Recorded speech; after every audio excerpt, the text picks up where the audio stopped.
દરેક નીતિની સામે કાયદાની રીતે ઊભો રહેતો SSK ન્યૂઝ ચેનલ। ઉધનામાં ફાઇનાન્સરની ઓફિસ પર ફાયરિંગ કરનારાઓને ઉધના પોલીસ અને ક્રાઇમ બ્રાન્ચે મળી ઝડપી પાડ્યા છે। તો માત્ર 50,000 રૂપિયા નહીં આપતા ઉધનાના ફાઇનાન્સર ઉપર ફાયરિંગ કરાયાના ઘટસ્ફોટ સાથે સિકલીગર ગુરમુખસિંહ સરદારના 3 સાગરિકોને પોલીસે દબોચી લીધો છે।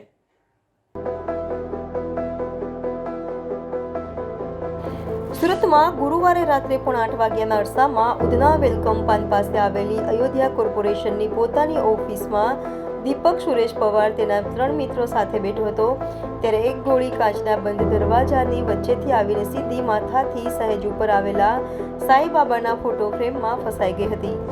બહાર ઊભેલી અને ઘટનાને નજરે જોનાર મહિલાએ 2 હુમલાખોરો બાઇક પર આવ્યા હોવાનું અને 2 રાઉન્ડ ફાયરિંગ કર્યાનું જણાવ્યું હતું, જેમાં પોલીસે પાંદેસરાના ગુરમુખ કૃપાલસિંહ સિકલીગરના 3 સાગરીતો ગણેશ નિકમ, સન્ની બોરસે અને અજય ઉર્ફે છોટા આદમી ગાયકવાડને દબોચી લીધા હતા। તો આ અંગે પોલીસે જણાવ્યું હતું કે ગુરમુખસિંહે ફાઇનાન્સર પાસેથી 20,000 રૂપિયા માંગ્યા હતા, જે ફાઇનાન્સરે નહીં આપ્યા હતા। એક વખત ગુરમુખના પિતા પણ ત્યાં જઈ આવ્યા હતા, પરંતુ તેમનું અપમાન કરતા લાગી આવ્યું હતું અને ફાયરિંગનો પ્લાન બનાવવામાં આવ્યો હતો। ગુરમુખ અને શુભમ ઉર્ફે માફિયા રાજપૂત ત્યાં ગયા હતા અને ફાયરિંગ કર્યું હતું। હાલ આ ગુનામાં મુખ્ય આરોપી ગુરમુખ, શુભમ, માફિયા અને પ્રેમ કાલિયા ભાગી છૂટ્યા હોય તેઓને ઝડપી પાડવા ચક્રો ગતિમાન કર્યા છે।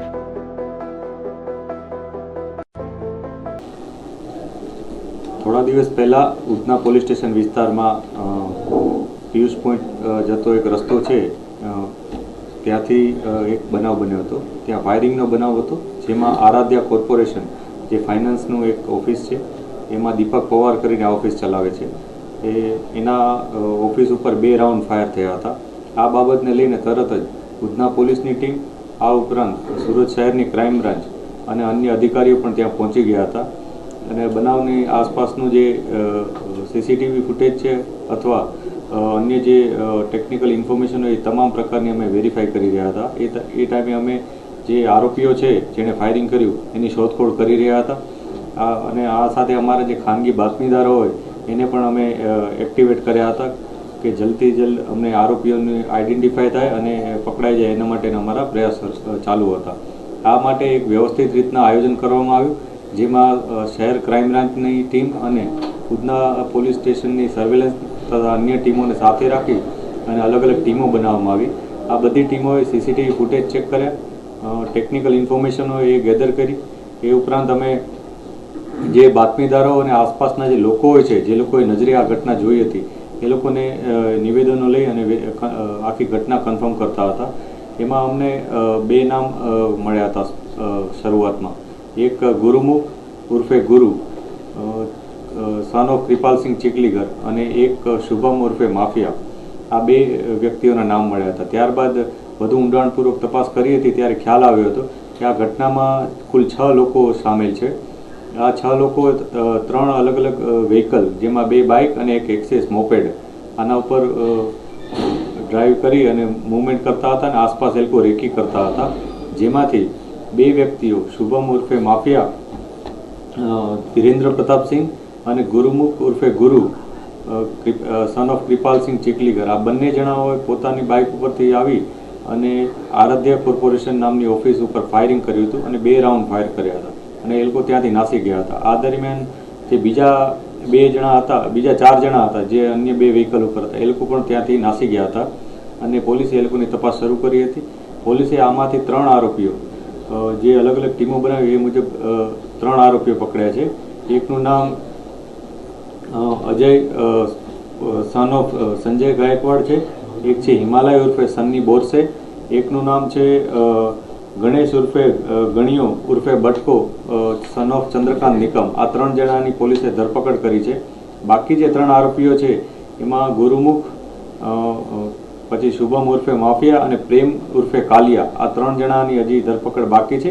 પોલીસ આ 3ની શોધખોળ કરી રહી છે। કારણ શું છે સર?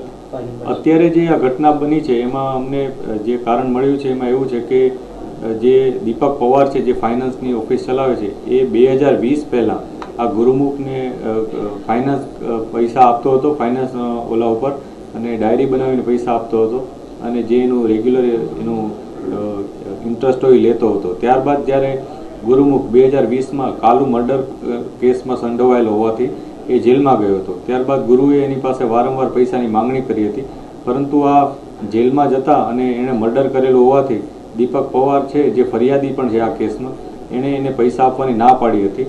એકવાર એના ફાધર, ગુરુમુખના ફાધર પણ એકવાર એના ત્યાં પૈસા માંગવા ગયા હતા, ત્યારે પણ એણે પૈસાની ના પાડી હતી, જેથી આ ગુરુમુખને થોડુંક અપમાનજનક ફીલ થયું હતું અને પોતાને પૈસાની જરૂર હતી અને પૈસા નહોતો આપતો, એ કારણસર એણે આ ફાયરિંગ કર્યું હોવાનું અત્યારે અમને જાણવા મળ્યું છે. સર, હત્યાના ઈરાદે ફાયરિંગ કરાયું હતું કે માત્ર ડરાવવા માટે?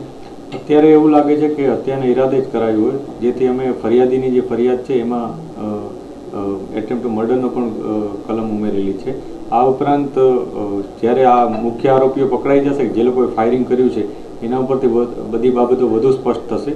અત્યારે જે આરોપીઓ પકડાયા છે એ લોકોનું પણ આ જ કહેવાનું છે કે આ હત્યાના ઈરાદેથી જ એ લોકોએ ફાયરિંગ કરી હતી. ત્રણેય ઝડપાયેલા આરોપીઓનો ભૂમિકા શું છે અને ગુનાહિત ઇતિહાસ શું છે?